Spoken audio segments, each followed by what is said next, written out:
नमस्कार मित्रांनो, स्वागत आहे तुमचं मराठी टेक मित्र यूट्यूब चॅनलमध्ये। तर या अगोदर आपण पाहिलं होतं की कापूस आणि सोयाबीन उत्पादक शेतकऱ्यांना अनुदान वाटप होणार आहे आणि त्यासाठीचा जी.आर. निर्गमित करण्यात आलेला होता आणि यासाठी ते शेतकरी पात्र असणार आहेत ज्यांनी 2023 मध्ये ई-पीक पाहणीद्वारे कापूस आणि सोयाबीनची नोंद त्यांच्या सातबारावर केली होती।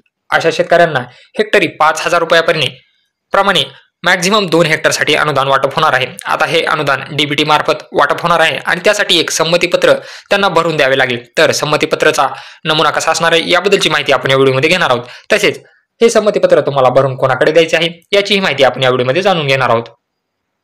तर तुम्ही इथं पाहू शकता दिनांक 8 ऑगस्ट 2024 रोजी कृषी पशुसंवर्धन विभाग यांच्या मार्फत एक परिपत्रक काढण्यात आलेले आहे। त्यामध्ये तुम्ही पाहू शकता सन 2023 च्या खरीप हंगामातील कापूस व सोयाबीन उत्पादक शेतकऱ्यांना अर्थसहाय्य देण्याबाबत। तर इथं पाहू शकता तुम्ही उपरोक्त विषयाबाबत संदर्भातील शासन निर्णयान्वये राज्यातील सन 2023 च्या खरीप हंगामातील ई-पीक पाहणीवरील नोंदीत कापूस व सोयाबीन उत्पादक शेतकऱ्यांना अर्थसहाय्य मंजूर करण्याबाबतचा शासन निर्णय निर्गमित करण्यात आला आहे। या अर्थसहाय्याचे वितरण शेतकऱ्यांना सार्वजनिक वित्तीय व्यवस्थापन प्रणालीद्वारे शेतकऱ्यांच्या आधार लिंक बँक खात्यामध्ये थेट लाभ हस्तांतर म्हणजे डीबीटी माध्यमातून होणार आहे। त्या अनुषंगाने अनुज्ञेय अर्थसहाय्य शेतकऱ्यांना अदा करण्यासाठी शेतकऱ्यांच्या आधार संबंधी माहितीचा वापर करण्याबाबतचा त्यांच्याकडून घेण्यात येणाऱ्या संमतीपत्राचा नमुना तसेच सामायिक खातेदाराबाबतच्या बाबतीत एकाच खातेदारास अर्थसहाय्य वितरित करण्याच्या अनुषंगाने घ्यावयाच्या ना हरकत पत्राचा नमुना सोबत जोडून पाठवण्यात येत आहे।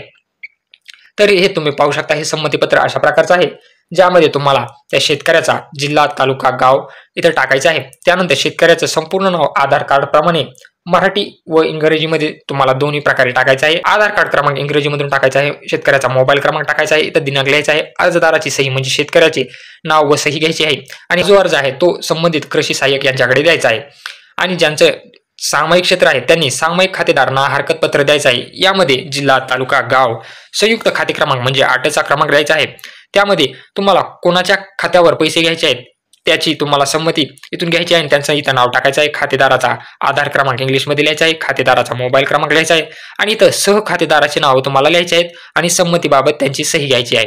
त्यानंतर संबंधित कृषी सहाय्यकाचे नाव व सही इथं तुम्हाला या संमतीपत्रावर घ्यायची आहे।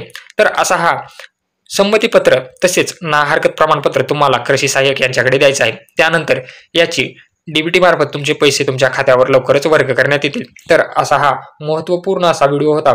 याची लिंक तुम्हाला डिस्क्रिप्शन बॉक्समध्ये दिलेली आहे, इथून तुम्ही हा अर्ज डाउनलोड करून घेऊ शकता।